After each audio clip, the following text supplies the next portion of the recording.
সোমবার রাতে ঝাড়খণ্ডে ভেঙে পড়ে একটি এয়ার অ্যাম্বুলেন্স। রোগী, বিমান চালক এবং বিমানকর্মী সহ 7 জনেরই মৃত্যু হয়েছে বলে খবর।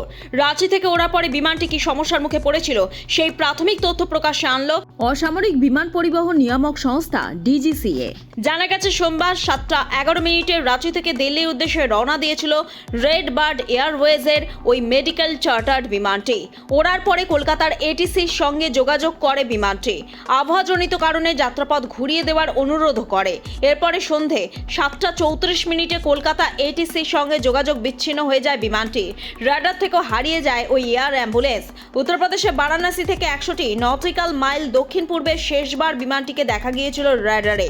রাঁচি বিমানবন্দরের ডিরেক্টর বিনোদ কুমার জানান, খারাপ আবহাওয়ার কারণে সম্ভবত দুর্ঘটনাটি ঘটেছে, তবে পূর্ণাঙ্গ তদন্ত না হওয়া পর্যন্ত তা নিশ্চিতভাবে বলা সম্ভব নয়। जैसे हम लोगों को इन्फॉर्मेशन पता चला, हम लोग मेडिकल टीम के साथ जो है रश किए यहाँ पे, बट अनफॉर्चुनेटली डॉक्टर्स का टीम इन्होंने फाउंड डेड डिक्लेयर किया, तो हम लोगों ने उनका बॉडीज को निकाल करके पोस्टमार्टम के लिए और फर्दर इन्वेस्टिगेशन के लिए भेजे हैं।